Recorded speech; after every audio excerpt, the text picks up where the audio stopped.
Okay. Eco 701, Lecture 7. So we will look at the past students' examples on how they write Chapter 2, Literature Review. And then for this one, I focus on the first two parts of Chapter 2, past students' example on the definition of key concepts session, and then the theoretical framework session. Okay. The first example comes from the student called Megan Williams.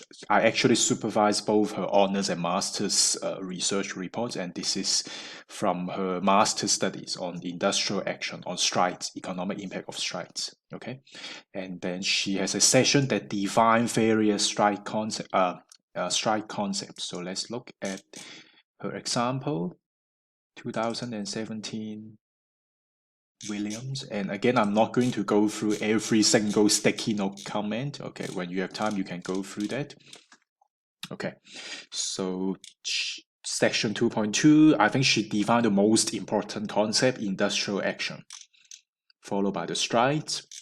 And then she has few more subsections to define the relatively less important concepts such as lockout, work stoppage, secondary strike, picketing, and so forth. And if we are more critical, we ask if there is any room for improvement, then I think the answer is yes. Because I think a better structure would be as follows. She can have 2.2.1, the most important concept, industrial action. Then 2.2.2 strikes. And then for the other less important concepts, she can have 2.2.3 other concepts. So I think that could be a better approach because this is actually my area, labor economics. And then for the strikes topic, from my side, I know these are the two important concepts, industrial action and strikes. Then other concepts are relatively less important. Okay? Because currently there are too many subsessions. If we go back to the PDF file up to 2.2.8, so there may be too many subsessions, 8 in total. Okay, so my proposed approach might be better, making this session 2 more reader friendly. Okay. Then we can move on to the next one. Then we go back to Ms. Williams' honors years, and then her topic is on migration. And then when you define the key concepts, you are actually allowed to use a table, actually, providing it is not too text intensive. So let's look at her honors research essay. So 2014, Williams.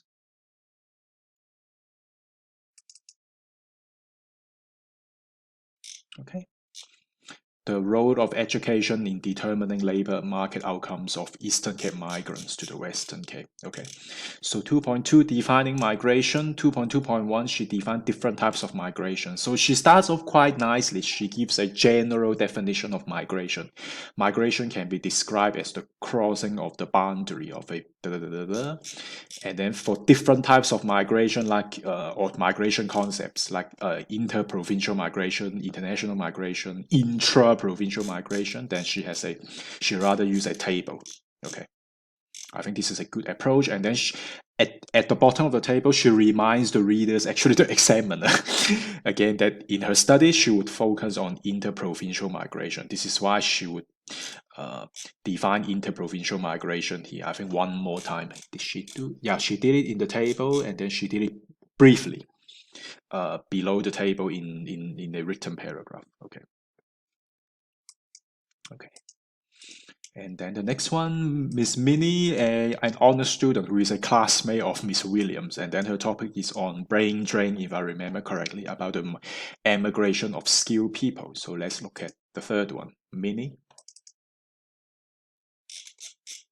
Miss Soliswa Minnie, the economic impact of brain drain on South Africa, and then theories of migration, push and pull theory, and so forth, neoclassical equilibrium, and so forth. And then, to be honest, I think in her writing, I think she also admitted herself, the writing is a little bit shaky actually. And then the coherent synthesis, it is relatively weaker.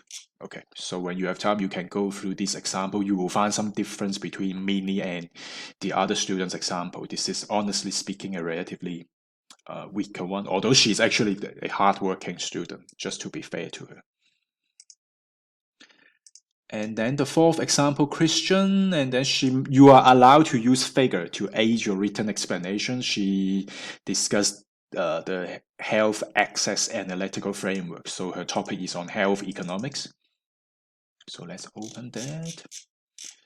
The analytical framework. Again, I'm not going to go through all the yellow highlighted text and the sticky notes comment. I think the important thing I want to talk about is that you are allowed to insert a figure to aid your written explanation. And then in her explanation, it is centered on the very well-known Panchansky and Thomas access framework. Then obviously she used her own words to describe the different dimensions: availability, affordability, and acceptability. Okay, quite nicely done actually. And then for the last one, Fedrick's. Again, she used a figure to explain the theory. Okay, I think her topic is on labor market discrimination. So when you have time, you can go through the last one, Fatwa Fedrick's. Okay, and then I just want to point out that she include a session called legislative framework. This is allowed actually. So in addition to defining key concepts, review of core theories, and review of past empirical studies, if you think there is a need to insert a session called legislative framework, it is acceptable, especially for the labor economics topics. I think people have to understand the post-apartheid, the newly introduced labor legislations. Okay, so when you have time, you can also go through this. And then you can see she actually insert quite a number of figures to aid her written explanation. Okay, because for labor economics, it is quite quantitative and it involves a lot of graphical analysis. So it is not surprising for her to insert quite a number of figures actually. Okay, and then, so this is the first part. And the Turnitin, I think there are no slides in connection with Turnitin, so I can open the PDF file. When you have time, you can go through the marking rubrics, the free marking rubrics. I think it is about time to know the marking rubrics. And then for the Turnitin.com, I just want to show you the view from me as a lecturer. This is my lecturer view. I can see how many students uploaded the file. Okay, so currently in this example, no submission. And then from your side student view, you can see the blue button, submit. And then you can submit, you choose from the computer, then you upload, depending on where you save it, from your laptop or your computer, then you upload your file. Then at the end, maybe after like 5 minutes, you are going to see the similarity index. I think at honors level, the acceptable level is 15%. So let's look at this example, Turnitin example.